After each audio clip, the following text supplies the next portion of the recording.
Assalamualaikum warahmatullahi wabarakatuh. Yang terhormat kepada Bapak Imam Awaludin SEME dan Ibu Purta Ayunindin SEME sebagai pengampu mata kuliah ekonometrika.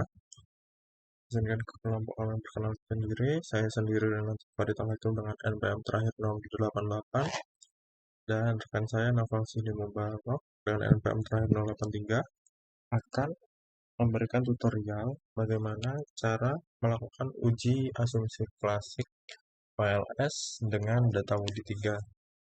Jadi yang pertama-tama kita membuka aplikasi eViews, lalu kita buka data Wudi 3-nya, lalu kita salin. Kemudian pada eViews kita pada bagian file, kita ke new ke work file, lalu pilih data unstructured dan pilih observasi yaitu Wudi 3. Dan pada bagian selanjutnya adalah kita ke bagian quick, lalu pilih empty group, lalu kita salin data dari Excel ke sini dan selanjutnya kita ke bagian Proc untuk melakukan equation atau perhitungan. Selanjutnya kita pindah huruf C ke samping ini dan enter. Oke, jadi dari hasil regresi biasa ini kita sudah bisa melakukan uji pertama yaitu uji autokorelasi, yang dimana uji yang pertama ini menggunakan metode Durbin-Watson, yang dimana hasilnya bisa ditemukan di sini yaitu Durbin-Watson stat 1,7581. Dari hasil regresi ini kita bisa langsung melihat di Durbin-Watson table, yang dimana dengan K sama dengan 3 yaitu 3 variabel bebas yaitu NPI dan N33 yaitu jumlah observasi, dapat ditemukan nilai DL adalah 1,2576, nilai DU 1,6511, nilai 4 min DU adalah 23489 dan nilai 4 min DL adalah 27424. Jadi, pada interpretasinya, nilai Durbin-Watson 1,7581 bernilai lebih besar daripada nilai DU dan lebih kecil daripada nilai DL, yaitu DU adalah 1,6511 dan 4 min DU adalah 2,3489, yang artinya nilai Durbin-Watson stat dari data Wudi 3 berada pada daerah yang tidak ada autokorelasi. Lalu untuk uji autokorelasi ini bisa dilakukan dengan metode lainnya, yaitu di sini bisa menggunakan metode LM, Serial Correlation Alarm Test, dengan memasukkan lag input yaitu 2 contohnya. Dan dari hasil ini pada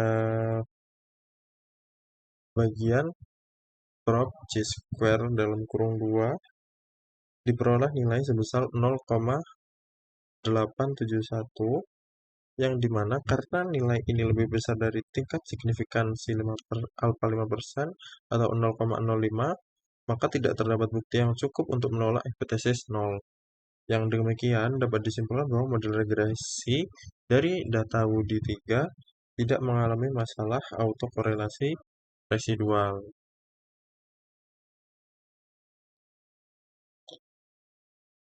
Selanjutnya kita akan melakukan uji normalitas.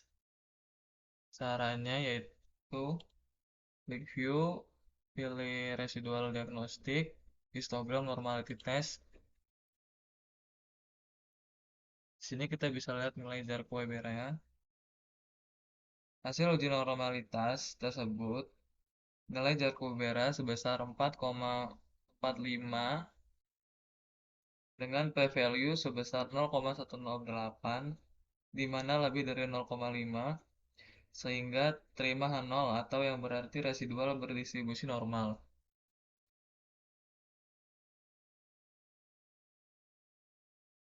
Selanjutnya kita akan mencari uji multikoliniaritas. dengan cara koefisien diagnostik, pilih variance inflation factor.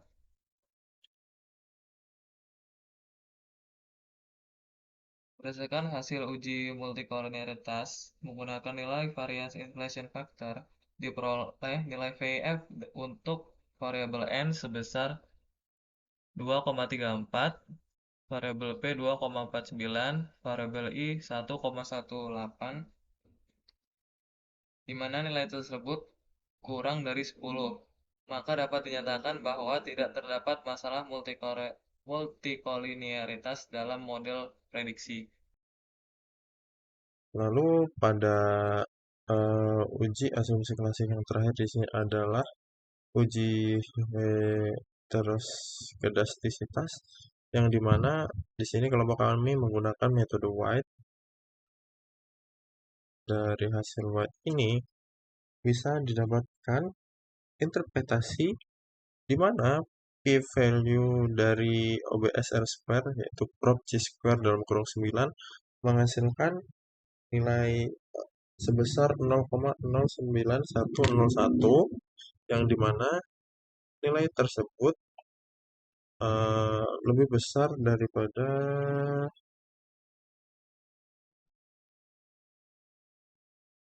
nilai probability 0,05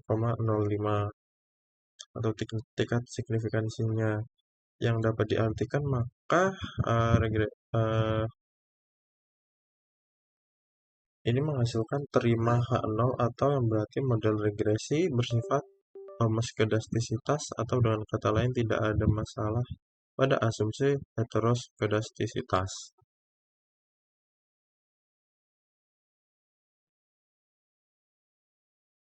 Jadi kesimpulannya, data residual dalam model regresi linear memenuhi asumsi distribusi normal, yang berarti model regresi dapat dipercaya untuk melakukan estimasi yang tidak bias dan konsisten.